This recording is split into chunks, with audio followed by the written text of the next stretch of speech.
요한복음 7장 37, 44절 말씀입니다. 명절 끝날 곧 큰 날에 예수께서 서서 외쳐 가라사대 누구든지 목마르거든 내게 와서 마시라.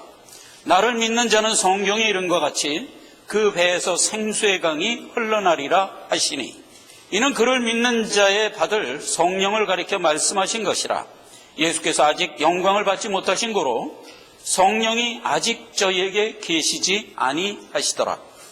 이 말씀을 들은 무리 중에 혹은 이가 참으로 그 선지자라 하며 혹은 그리스도라 하며 어떤 이들은 그리스도가 어찌 갈릴리에서 나오겠느냐, 성경에 이르기를 그리스도는 다윗의 씨로 또 다윗에 살던 촌 베들레헴에서 나오리라 하지 아니하였느냐 하며 예수를 인하여 무리 중에서 쟁론이 되니 그 중에는 그를 잡고자 하는 일도 있으나 손을 대는 자가 없었더라.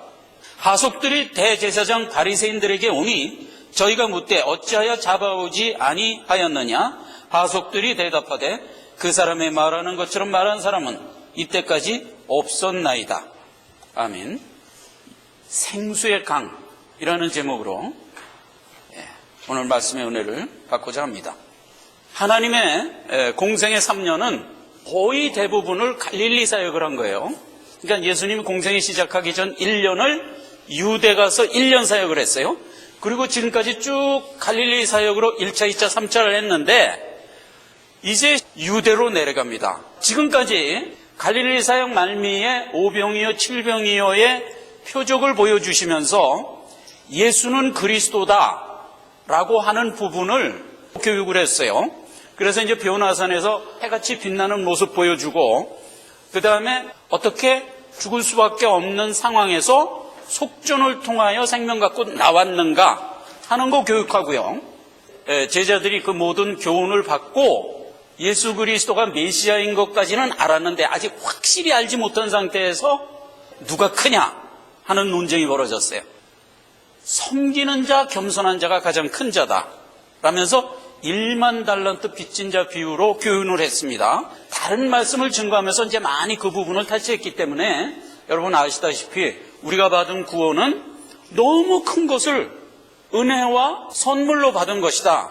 원래 믿는 자라는 것은 그 감사가 넘쳐나야 그게 바른 삶의 태도고 그러한 태도로 우리는 평생을 신앙 갖고 살아가야 된다. 그렇게 1만 달란트 비유로 교훈을 하고 유대로 내려가는 사건입니다. 누가 크냐 그 사건 이후에 마태복음에서는 19장 1절, 마가복음에서는 10장 1절, 누가복음에서는 9장, 그 다음에 요한복음에서는 7장 해갖고 유대로 내려가는 사건이 일제히 기록되어 있어요. 때가 지금 언제냐면 초막절 때입니다. 시기적으로 약 10월에서 10월 중순경이거든요. 그 초막절 명절은 이스라엘의 7대 절기 중에서 가장 큰 명절이거든요. 7번째 절기잖아요. 그래서 그때를 축제와 같이 즐긴다고요. 그래서 모든 이스라엘 백성들은 초막절이 되면 예루살렘에 가고 싶어 해요. 예루살렘 인구가 그 당시 3만 명인데 초막절 때가 되면 200~300만 명이 모인다고 그래요. 그러니까 사실상 이스라엘 전 국민이 다 모이는 거예요. 그런 엄청난 축제이기 때문에 제자들도 가고 싶지 않겠어요? 그게 이제 예수님한테 건의를 하는 겁니다. 자, 그 부분을 살짝 봅시다. 요한복음 7장 1절입니다. 이 일 후에 예수께서 갈릴리를 다니시고 유대를 다니지 아니하심은 유대인들이 죽이려 하려 함이라. 이 일 후가 뭐죠? 오병이어의 기적이에요. 그러니까 오병이어의 기적 후에 이제 예수님이 계속 갈릴리에 머무니까 이제 제자들이 유대로 좀 가시죠. 이렇게 된 거예요. 2절, 유대인의 명절인 초막절이 가까운지라 지금 얘기한 그 유명한 초막절의 명절이 되니까 우리도 이제 예루살렘 좀 갑시다. 이렇게 된 거죠. 3절, 그 형제들이 예수께 이르시되 당신의 행하는 일을 제자들도 보게 여기를 떠나 유대로 가소서 스스로 나타나기를 구하면서 묻혀서 일하는 사람이 없나니 이 일을 행하려 하시거든 자신을 세상에 나타내소서. 5절, 이는 그 형제들이라도 예수를 믿지 아니함일러라. 6절, 예수께서 가라사대 내 때는 아직 이르지 아니었거니와 너희 때는 늘 준비되어 있느니라. 세상이 너희를 미워하지 못하되 나를 미워하나니 이는 내가 세상의 행사를 악하다 증거함이라. 너희는 명절에 올라가라. 나는 내 때가 아직 이르지 못하였으니 이 명절에 아직 올라가지 아니하노라. 이 말씀을 하시고 갈릴리에 계속 머물러 계시니라. 10절, 그 형제들이 명절에 올라간 후에 자기도 올라가시되 나타내지 않고 비밀히 하시니라. 10절에 보니까 후에 예수님도 올라갔어요. 근데 초막절은 7일간 지키는 절기예요. 제 8일째 되는 날 대성회 해갖고 이제 온 백성이 기쁘게 절기를 마치는 그런 행사거든요. 그러니까 이제 제자들을 초막절 초 7월 15일 그날 이제 올라가라고 명을 하고 자기는 한 중간쯤에서 올라가는 것으로 이렇게 된 얘기입니다. 그래서 이제 본문 말씀으로 다시 이어지는 게 그겁니다. 37절 명절 끝날고 큰 날에 예수께서 서서 외쳐가라사대 누구든지 목마르거든 내게 와서 마시라. 나를 믿는 자는 성경의 이름과 같이 그 배에서 생수의 강이 흘러나리라. 예수께서 이제 뒤쫓아서 올라가서 유대 성전에 들어가 갖고 설교를 했는데 초막절 설교를 한 거예요. 어떻게 했어요? 생수를 내가 너에게 주리니 마시라 하는 설교를 했어요. 생수 그러면 그 다음에 해석이 그냥 나오죠. 이는 그를 믿는 자에 받을 성령을 가리킴이라. 예수 믿는 자에게 성령이 임하는 것을 의미하는 말을 생수라는 것으로 지금 표현해 줬어요. 그리고 가로 열고 예수께서 아직 영광을 받지 못하신 거로 성령이 아직 저희에게 계시지 아니하니라 라는 말이 부연됐어요. 이게 무슨 말인가 하는 거예요. 성령을 받으라 라고 하는 설교를 했는데 아직 성령이 예수께 계시지 아니한데, 이 얘기는 뭐 그렇게 어려운 얘기가 아니니까 이제 조금 있다가 그 얘기는 하기로 하고, 그랬더니 유대인들이 분분했어요. 저 사람은 선지자가 맞다 하는 사람이 있고, 아니다, 선지자는 아닌 것 같다. 선지자는 베들레헴에서 나오게 됐는데 예수는 갈릴리 사람 아니냐, 그러니까 선지자일 수가 없다. 이래갖고 이제 양분이 되는 거예요. 근데 사실상 예수님은 어디서 태어났죠? 베들레헴에서 태어났죠. 근데 이들이 그걸 모르고, 그래서 이제 분분하고 유대 사람들은 예수님만 오면 잡기로 이제 작정을 하고 있었어요. 그 얘기가 이제 오늘 말씀에 있잖아요. 그랬는데 예수를 잡지 못했어요. 왜 못 잡았냐? 아직 예수의 때가 안 돼서 안 잡았다. 이렇게 기록되고 있어요. 그래서 이것도 우리가 살펴봐야 되는 문제예요. 그래서 이제 대제사장들이 하속을 보냅니다. 자, 예수가 왔대더라. 가서 잡아와라 하는 것으로 된 본문 말씀입니다. 때 얘기를 했어요. 내 때는 아직 준비되지 않았는데 너희 때는 늘 준비되어 있다. 내 때가 언제일까요? 예수님의 때는 십자가 대속으로 죽으실 때를 예수님의 때라고 하는 겁니다. 초막절에 유대로 올라간 거잖아요. 그런데 예수님은 언제 죽도록 돼 있죠? 그 이듬해 6월절 3월에 죽도록 돼 있어요. 저들이 예수를 죽이려 했어요. 그러나 예수의 때는 아직 이루지 않은 거예요. 예수가 그걸 말씀하는 거고, 그 다음에 너희 때는 늘 준비되어 있다. 너희는 지금 올라가라. 전도서 3장에 보면 때에 대한 성경적 정의가 나와 있습니다. 천하의 범사의 기한이 있고 모든 목적을 이룰 때가 있나니 무릇 하나님의 행하시는 것은 영원히 있을 것이라. 마지막 절에 가면 더할 수도 덜할 수도 없나니 하나님이 이같이 행하심은 사람이 그 앞에서 경외하게 하려 하심이라. 우리가 이제 이 땅을 살아가면서 때를 맞이합니다. 그래서 모든 때라는 건 있어요. 준비할 때가 있고 마감할 때가 있고, 들어갈 때가 있고 나올 때가 있고, 시작할 때가 있고 끝낼 때가 있고 이런다는 거예요. 그러면서 모든 때는 더할 수도 덜할 수도 없대요. 무슨 얘기예요? 하나님의 장중에서 언제든지 때는 이끌어 가고 있는 것이다. 인간의 능력이나 상황의 변화에 의하여 때가 결정되는 게 아니다. 이걸 우리 신앙인들이 기본적으로 갖고 있어야 돼요. 불신자들은 이걸 몰라요. 때는 그냥 상황에 따라서 되는 거로 알아요. 아니에요. 모든 때는 하나님의 장중에서 이루어지고 있어요. 그걸 이제 우리가 알아야 되고, 특히 예수님은 자기의 때에 대하여 분명하게 제자들에게 얘기해 주는 거예요. 내 때는 아직 안 됐다. 지금 예수님이 내 때를 아직 안 됐다고 하면서 너희 때는 늘 준비됐다, 이렇게 얘기를 해요. 스가랴서 14장에 천하 만국 중에 그 왕 만군의 여호와께 숭배하러 예루살렘에 올라오지 아니하였는 자에게는 비를 내리지 아니하리라. 만일 애굽 족속이 올라오지 아니할 때는 창이람이 있지 아니하리라. 물이 없다는 얘기예요. 애굽 족속이 올라오지 않을 때는 물이 없고 여호와께서 초막절을 지키러 올라오지 아니하는 열국 사람을 치는 재앙이 있을 것이라. 이런 얘기를 해요. 이게 거의 계시록 수준으로 하는 얘기예요. 그러니까 모든 죄인들에게는 무슨 때가 열려있냐 하면 은혜 받을 때, 구원 받을 만한 때가 열려있다는 얘기예요. 그러니까 항상 예루살렘을 향하여 올라가라는 거예요. 예루살렘을 향하여 올라가라. 그러면 구원을 받으리라 해요. 그러니까 천성의 소망을 향하여 언제나 마음을 열고 대시를 하라 이거예요. 언제든지 천성이라는 것은 침노하는 자가 갖게 돼 있잖아요. 가지 않으면 어떻게 되냐? 그러니까 가지 않으면 비가 오지 않는데요. 그에게는 성령이 오지 않는 거예요. 복음이 오지 않는 거예요. 말씀이 오지 않는 거예요. 그리고 어떻게 돼요? 재앙으로 마감할 수밖에 없다. 모든 죄인들에게 하나님이 주시는 아주 기본적인 원칙이에요. 우리는 항상 하나님의 말씀, 천성의 소망을 향하여 나가고자 하는 마음으로 언제나 나가야 돼요. 왜냐하면 이 땅은 하나님이 지금 정령 주고 심판을 해 마땅한 때에 그것을 유예하고 우리에게 은혜와 구원의 때로 열어주고 있는 때이기 때문에 우리의 때는 항상 준비되어 있는 거예요. 그런데 주의 때는 정한 때예요. 예수 그리스도가 십자가에 못 박혀 죽을 때, 이건 하나님이 만세전에 정한 비밀스러운 날이었어요. 그날은 아직 이루지 않았다. 저희가 예수를 잡고자 하나 손을 대는 자가 없으니 이는 아직 그의 때가 이르지 아니함이라 이 말이에요. 예수님이 공생의 3년을 하면서 많은 사람들이 예수를 죽이려 했어요. 그런데 그때마다 예수님이 안 죽고 살아나요. 요한복음에서는 뭐라 그랬냐면 선지자 나는 예루살렘에서 죽도록 돼 있다. 예루살렘 바깥에서는 죽을 수가 없다 하면서 제자들을 계속 이끌어갔어요.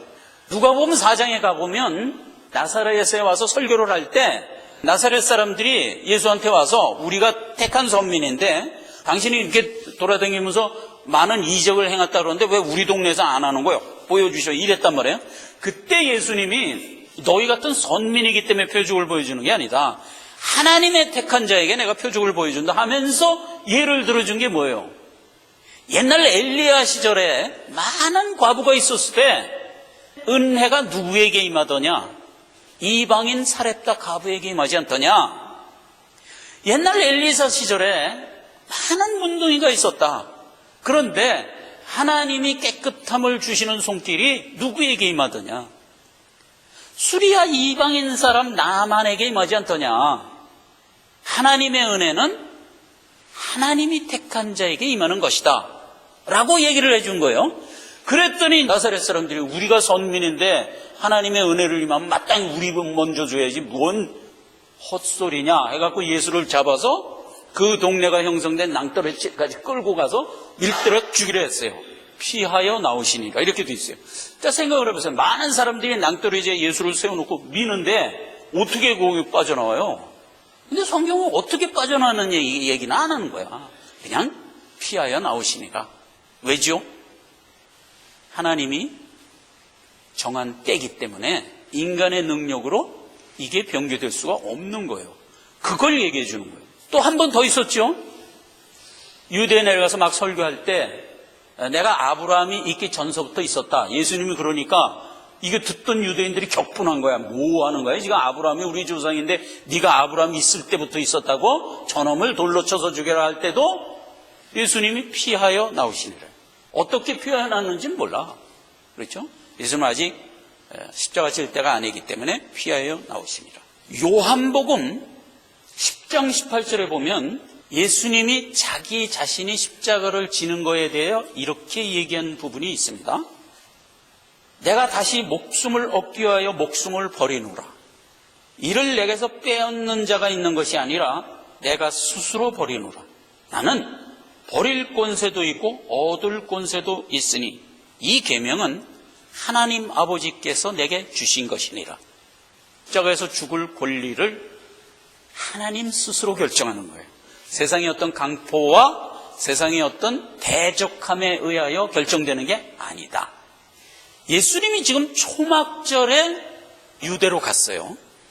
초막절에 유대에 가서 첫 설교가 무슨 설교를 했어요? 성령에 대한 설교를 했어요. 생수에 대한 설교를 했어요. 구원을 받으면 성령이 우리에게 내주하고 또 성령이 와서 인을 침으로 우리의 구원이 확증돼요. 그건 이제 우리가 알잖아요. 예수 그리스도가 십자가에 못 박혀 죽으시고 우리에게 성령이 임하는 구원의 얼개가 초막절에 내게 와서 물을 마시라 라고 한 설교에 녹아 있어요. 그래서 그 부분을 오늘 살펴보고자 하는 겁니다. 출애굽기 17장 6절입니다. 내가 거기서 호렙산 반석 위에 너를 대하여 서리니 너는 반석을 치라. 그것에서 물이 나리니 내 백성이 마시리라. 반석 치기 전에 엘림이라는 못에서 먹었어요. 그건 이제 일반적으로 먹는 물이고 반석을 쳐서 나온 물과 어떻게 틀리냐 하는 거예요. 같은 물인데 틀려요. 예수를 믿게 되는 것은 내 안에 성령이 내주함으로 하나님의 말씀에 반응한 자가 됐다라는 일반적인 하나님의 은혜를 얘기할 때 그게 물이에요. 그러나 반석을 쳐서 나온 물은 조금 틀려요. 그게 바로 성령을 의미하는 것이지만 특히 우리가 구분하여 생각할 필요가 있는 것이 이게 우리 구원의 인침이 되기 때문이에요. 자, 그래서 물이 왜 나왔죠? 반석 때는 쳐서 나온 거예요. 이게 무슨 얘기예요? 예수 그리스도가 십자가에 못 박혀 죽으심으로 물이 나온 거예요. 이걸 다시 정리하면 어떤 얘기예요? 예수 그리스도가 십자가에 못 박혀 죽으심으로 성령이 오는 거예요. 성령이 그전에도 있었지. 그전에도 있었어요. 그러나 예수가 십자가에 못 박혀 죽으심으로 성령이 다시 오는 거예요. 또 다른 보혜사가 오는 거예요. 그 같은 성령인데 또 다른 보혜사라고 그랬어요. 그래서 그 성령이 와서 우리에게 뭘 증거하죠? 예수가 한 모든 일을 증거하는 거예요. 그러니까 예수가 십자가에 못 박혀 죽은 이유, 그래서 우리에게 베풀어진 진리에 대하여 성령이 우리로 깨닫는 마음을 주고 깨닫게 하신다고요. 그 성령이 우리에게 와서 내 안에서 터져나오는 샘이 되리라 이 말이에요. 이사야서 12장 2절 3절에도 동일한 얘기예요. 보라, 하나님은 나의 구원이시라. 내가 의뢰하고 두려움이 없으리니 주 여호와는 나의 힘이며 나의 노래시며 나의 구원이심이라. 그러므로 너희가 기쁨으로 구원의 우물에서 물을 기를 것이라. 보라, 하나님은 나의 구원이시라. 요건 지금 문장으로 돼 있죠. 보라, 하나님은 나의 구원이시라. 요 말은 예수라는 말이에요. 그리고 원어에 들어가 보면 이렇게 돼 있어요. 보라, 예수. 내가 그를 의뢰하고 구원의 우물에서 물을 먹으리라. 이렇게 된 얘기예요. 요 비슷한 얘기가 한 번 더 있었죠. 구원은 여호와께로서 말미암나이다 라는 말이 뭐였죠? 요나. 여기서도 마찬가지예요. 하나님은 나의 구원이시라. 이 말이 예수. 그런데 그 예수가 와서 나에게 구원을 베풀면 우물에서 물을 뜨게 돼 있다고요. 요한복음 16장에 가면 예수가 친히 이 얘기를 풀어 설명합니다. 내가 너에게 실상을 말하노니 내가 떠나가는 것이 너에게 유익이라. 내가 떠나가지 않으면 보혜사가 너에게 오시지 아니할 것이요 가면 내가 그를 너에게 보내리라. 자, 그러니까 이제 정돈을 합시다. 오늘 본문 말씀에서 명절 끝날 예수께서 서서 가라사대 누구든지 목마르거든 내게 와서 마시라 그랬는데 이거는 우리의 받을 성령을 가리켜서 하신 말씀이라. 그리고 가로 열고 아직 예수께서 성령을 받지 아니한 고로 성령이 계시지 아니하더라. 이렇게 된 얘기예요. 자, 요걸 정돈하잔 말이에요. 보아요. 예수 그리스도가 십자가에 못 박혀 죽으시면 뭐가 나오도록 돼 있어요? 반석에서 물이 나오도록 돼 있는데 그걸 성령이라고 얘기했어요. 보라, 생수를 마시리라. 이는 너희의 받을 성령을 가리켜 하신 말씀이라. 이렇게 정돈이 된 얘기잖아요. 그러니까 예수가 십자가에 못 박혀 죽으면 성령이 오도록 돼 있어요. 그 얘기는 예수님도 스스로 했어요. 내가 가야 보혜사가 오리라. 내가 가는 게 너에게 유익이라. 가지 않으면 보혜사가 안 온다. 성령은 언제 오냐? 예수가 십자가에서 죽으면 그때 성령이 오도록 하나님의 구원의 얼개 안에 넣어주신 거예요. 물론 성령은 이 일이 있기 전에도 있었어요. 당연히 있었어요. 성부, 성자, 성령, 삼위 하나님은 영원토록 있었지요. 그래서 우리에게 말하자면 본론과 들을 길을 내재시켜 줌으로써 우리가 복음에 반응하는 자가 되게 한 것도 다 성령이 하신 일이에요. 그러나 예수 그리스도가 예수의 때에 십자가에 못 박혀 죽고 우리 죄를 깨끗게 하는 그 순간서부터 아예 성령이 우리에게 오도록 되어 있는 거예요. 그게 또 다른 보혜사를 내가 너희에게 보내주시리네요. 그렇게 성령이 내 안에 들어와서 나와 함께 영원토록 거하리라. 영원토록 거하리라. 여러분, 지금 영원토록 성령이 내 안에 와서 함께하고 있다는 사실을 이 시간 믿으시란 말이에요. 그런데 우리의 받을 성령을 물로 왜 비유를 했을까?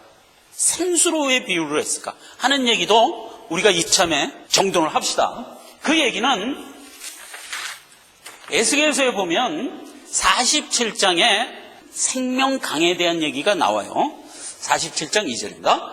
그가 또 나를 데리고 동양한 바깥물에 이르기로 본즉 물이 그 우편에서 스며 나오더라. 다시 일천척을 청량하니 물이 내가 건너지 못할 강이 된지라. 그 물이 창이라여 헤엄할 물이요 사람이 능히 건너지 못할 강이라. 이렇게 이제 쭉 연결이 되고 9절 이 강물이 이르는 곳마다 번성하는 모든 생물이 살고 또 고기가 심히 많으리니 이 물이 흘러감으로 바닷물이 소송함을 얻겠고 이 강이 이르는 각처에서 모든 것이 살 것이라. 10절 또 이 강가에 어부가 설 것이니 엔게디에서부터 에네글라인까지 금을 치는 곳이 될 것임이라. 그 고기가 각 종류를 따라 큰 바다의 고기같이 심히 많으려니와. 단서를 하나 싹 껴놓습니다. 11절 그러나 진펄은 물을 받지 못하리니 소금바다가 되리라. 이렇게 되어 있고요. 그 다음에 12절 강 좌우가에는 각종 먹은 실과나무가 자라서 그 잎이 시들지 아니하며 실과가 끊이지 아니하고 달마다 새 실과를 맺으리니 그 물이 송소로 말미암아 나옴이라. 그 실과는 먹을만하고 잎사귀는 약재로 쓰리라. 이렇게 끝나요. 근데 이 얘기가 계시록을 마감하면서 22장에 준 말씀하고 동일해요. 계시록 22장 2절 길 가운데로 흐르더라. 뭐가? 생명수 강이. 강 좌우에 생명나무가 있어 12가지 실과를 맺히되 달마다 실과를 맺히고 그 나무 잎사귀들은 만국을 소송하기 위하여 있더라. 그러니까 지금 예수 그리스도가 십자가에 못 박혀 죽으셔서 우리의 죄를 깨끗게 하는 순간 생수의 강이 어디서 흘러나온다? 동문에서 흘러나온다. 동문이 뭐죠? 예수예요. 에스겔서에 보면 여호와의 구원은 동으로부터 온다 그랬어요. 그러니까 예수 그리스도가 십자가에 못 박혀 죽으시는 것으로 구원이 이루어지는 거예요. 그걸 일컬어 동문이라고 그랬어요. 그게 동문에서 나온다. 다른 성경은 뭐라고 해요? 하나님과 어린 양의 보좌로부터 나온다. 그렇게 해서 생수가 흘러나와서 강을 이루어. 근데 에스겔서에 보면 참 재밌는 게 처음엔 발목이 잠겼어. 그 다음에 무릎이 잠겼어. 그 다음에 허리, 목. 그 다음에 하는 얘기가 뭐예요? 인간의 힘으로는 도저히 건널 수 없는 강이 되어버린 거예요. 여러분, 제가 이 설교 말씀을 준비하면서 우리 집사람을 통해서 꿈을 주시더라고요. 우리 집사람이 이번 주에 꿈을 꿨는데 밝은 강가에서 기쁘게 수영하는 꿈을 꿨대. 초신자가 돼서 예수를 처음 믿으면 많은 꿈을 꿉니다. 욥기 33장에 가면 하나님이 우리에게 그 역사하는 그 역사를 이렇게 얘기했어요. 꿈에서나 밤의 이상 중에서나 귓가에서나 항상 하나님이 인치듯 교훈하신다 그래요. 우리가 이렇게 자면서 이렇게 묵상을 할 때도 퍼뜩퍼뜩 생각나요. 우리가 읽던 성경 말씀들이 그런 식으로 해서 우리에게 역사하는 거예요. 이상과 꿈 중에서도 역사한다고요. 그래서 모든 믿는 자들은 초신자 때 그 영적 꿈을 많이 꿔요. 근데 그 영적 꿈이 여러 가지가 있는데 그 중에서 특히 많이 꾸는 꿈이 물 꿈을 많이 꿔요. 물. 많은 믿음의 선진들의 거의 공통된 경험이에요. 그 목사님들이 와서 간증하는데 그 물꿈에 대한 간증을 굉장히 많이 했어. 파란 바다에 이렇게 헤엄쳐서 건너가는 꿈을 꾸고 깼다. 그래서 나는 구원받았다는 것을 확신했다. 이런 식의 간증을 굉장히 많이 했어요. 근데 저도 초신제 때 엄청나게 많은 물꿈을 꿨어요. 그래서 뭐 깨끗한 강과 바다에서 아주 편안하게 수영하는 꿈을 많이 꿨고, 그 다음에 이제 뭐 우리 집 지하실에서 한량없는 맑은 샘물이 쏟아져 흘러나오는 그런 꿈을 아주 초신자 때 아주 자주 꿨어요. 이 물이 뭐냐? 성경은 우리에게 지시하는 겁니다. 생수가 곧 성령이다. 성령이 임하면 그가 구원받은 거예요. 그렇죠? 그런데 이 생수라는 것은요, 무슨 특징이 있어요? 만물을 소송케 해요. 소송케 한다는 말에 대해서 우리가 이건 천국 용어로 들어야 되는 것은 치료한다는 말하고 좀 틀려요. 치료한다는 말은 나빠져 있고 아픈 상태에서 회복되는 그런 거를 의미한다면 소송은 아니에요. 소송은 생명을 가진 자가 더 풍성하게 나가는 모습을 소송이라고 그래요. 이 소송을 이해하는 데는 많은 자연 만물을 통해서 우리가 이해할 수 있어요. 먼저 하루를 보자고요. 아침 10시는 소송을 느낄 수 있는 시간대예요. 해가 뜨고 있어요. 10시면은 완전히 뜨는 정오 가기 전인데 지금 시시각각으로 밝아지고 있어요. 그 상황이 소송이에요. 우리 인생 중에도 소송이 있어요. 자라나죠, 아이들이. 그래서 한 15세에서 20세까지의 요 기간이 소송의 때예요. 날마다 좋아져. 날마다 건강해지고 날마다 성숙해져. 이게 소송이에요. 우리가 누구나 인생 경험 중에서 소송의 때를 한 번씩 경험하는 거예요. 저는 EQ가 좀 부족해갖고 이걸 모르고 있다가 나이 60이 넘어서 딸한테 가서 야, 사람이 늙으니까 건강해지더라. 감기도 안 걸리고 뭐 건강해지고 일단 나이가 들어야 건강은 오는 것 같아. 이렇게 얘기했다가 아주 혼났어요. 며칠 있다가 엄마한테 전화를 했는데 아빠가 이상한 소리 해서 늙으면 다 아픈데 우리 아빠는 뭐 늙으면 안 아프다는 헛소리를 하고 가시네. 뭐 이러고 이제 집사람이 해석을 해주는데 결혼할 때 제가 피죽도 못 먹은 마른 북어같이 이렇게 다 주고 갔었어요. 그런 사람을 데려다가 이렇게 살려서 오늘날 건강하게 만들어 놨더니 뭐? 나이 60이 돼야 사람이 건강해진다고? 그래갖고 양쪽으로 공격을 받아갖고 아주 혼이 나는데 소송을 내가 아직 깨닫지 못했던 거예요. 이 소송이라는 거는 독수리 날개치듯 한없이 올라가는 거예요. 근데 천국에 가면 영원토록 소송이에요. 이 개념을 생각하고 기뻐하시라고요. 어떻게 영원히 열시냐고. 계속 좋아진다니까. 근데 그게 영원히 좋아진다니까. 그게 우리가 갈 천국이라고요. 생수를 우리에게 얘기하면서 생명강가에 무수한 과일나무가 자라고 잎사귀가 만국을 소송케 하는 약재가 된다고 한 그 얘기를 전체적으로 싸잡아서 이해를 하시라고요. 아침 10시와 같은 그 희망차고 복된 시간이 영원히 계속된다는 걸 상상하시라고요. 그게 우리가 갈 본향의 모습이다 하는 겁니다. 이걸 생명강이라는 그림에 담아서 우리에게 지금 애써 이해시키려고 하고 있단 말이에요.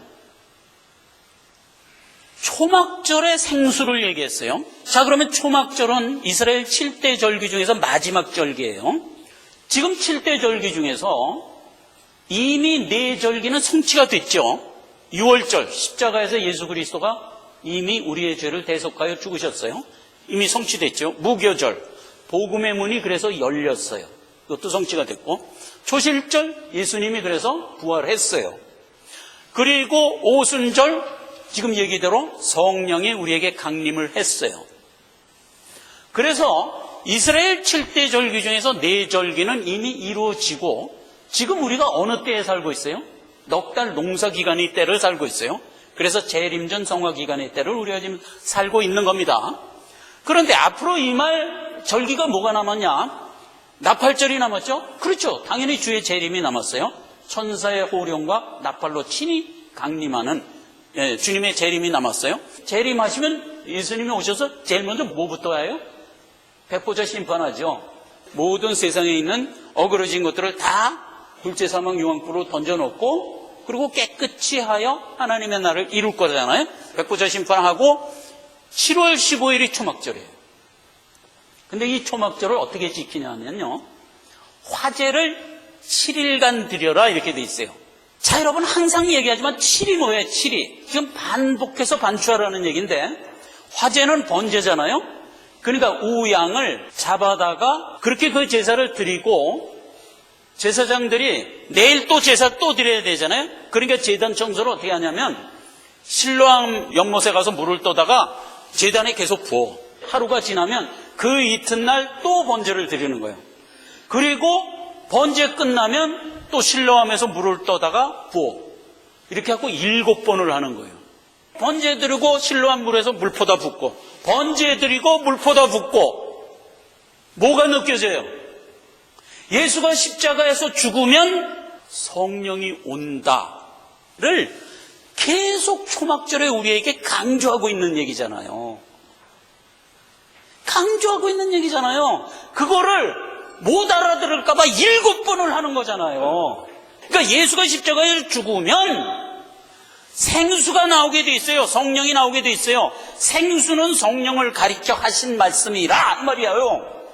제 해석이 아니라 아예 성경에 착착 해석까지 하면서 여기까지 오고 있잖아요. 그러니까 지금 초막절이 무슨 때예요? 1년을 이스라엘 백성이 살아서 심고 거둔 거를 다 모아 하나님께 바치고 즐거이 제사를 마치고 제8일 성회로 들어가는 거잖아요. 제사 드리고 물 붓고 제사 드리고 물 붓고 7번 하고 제8일째 되는 날 대성회로 들어가는 거잖아요. 큰 성회다 이거예요. 그래서 대회 이렇게 얘기했고, 원어에 들어가면 그게 미크라를 맞으면 온 이스라엘 백성이 일제히 기뻐하면서 절기가 끝나도록 돼 있는 거예요. 레위기 23장 34, 39절이 그 얘기를 하고 있는 겁니다. 이스라엘 자손에게 구하여 이르라. 7월 15일은 초막절이니 여호와를 위하여 7일 동안 지키라. 그래서 번제 드리고 물 붓고 번제 드리고 물 붓고 7번 하고, 너희가 토지 소산을 거두기를 마치거든 7월 15일부터 7일 동안 여호와의 절기를 지키되 첫날에도 안식하고 제8일에도 안식하라. 우리의 평생의 성화의 기간을 다 정돈하고 하나님께 다 드리고 우리는 어디로 들어간다는 얘기예요? 제8일 안식일로 들어간다 이거예요. 안식일은 율법에서 우리에게 준 한 절기 중에 하나잖아요. 그런데 여호수아가 우리에게 안식을 줄 때 그 안식이 우리의 영원한 안식이 아니다라고 히브리서에 기록되어 있잖아요. 만약 여호수아가 우리에게 참 안식을 주었다면 오늘날 우리가 다른 날을 기다리지 아니하였으리라. 이게 히브리서 12장의 기록이잖아요. 참 안식이 뭐예요? 영원 천국에 들어가는 그날이 참 안식이잖아요. 그게 제8일 미크라, 우리가 가야 할 나의 본향으로 들어가는 날, 이게 영원한 안식이다 말이에요. 그 영원한 안식을 우리가 누구와 함께 들어가요?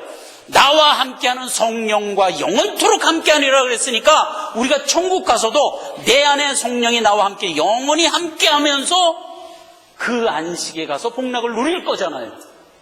그러면 성령이 나에게 뭐를 베풀어요? 소송을 베푼다고요. 이 소송을 영원토록 베푸는 거예요. 영원토록 10시와 같이 지내는 거예요. 상상해 가세요? 어떻게 10시의 기간이 이 땅에서는 한 2시간 지속되면 끝나잖아요. 그럼 정오되고 그때부터 쓰러지잖아요. 그런데 어떻게 10시의 개념이 영원히 지속될 수 있을까?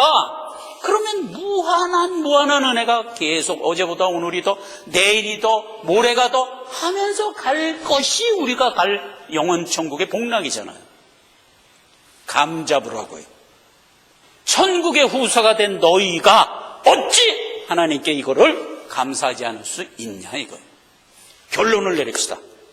예수님은 대속의 속전이라는 것을 가르쳐주고 이어서 초막절에 받을 성령에 대해서 가르쳐주고 있어요. 자, 보세요. 속전은 무엇이 전제된 얘기죠? 무투가 전제되니까 속전이 된 거잖아요. 죽어 있었기 때문에 살은 거잖아요. 그래서 속전을 얘기할 때는 죽음이 전제되어 너희는 살았다, 이렇게 된 얘기잖아요. 그런데 초막절은 무엇이 전제가 되고 있어요? 이미 살았단 말이에요. 이미 살았는데 소송이 된다 이거예요. 벌써 증폭이 됐죠. 하나님의 은혜가 무투에서 산자로, 산자에서 소송으로, 예수님 말씀대로 내가 너희에게 생명을 주되 어떻게 준다? 풍성히 주려 합니다 이 말이에요. 에베소서 1장 13절을 읽고 예배를 마치겠습니다. 그 안에서, 예수님입니다.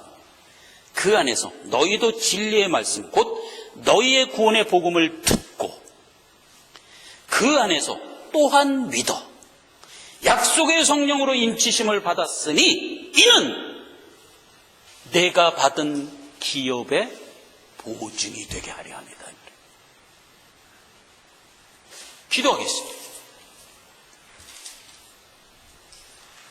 아버지 하나님 은혜를 감사드립니다. 우리가 누릴 천성의 영광에 대하여 길게 말씀해 주셨습니다.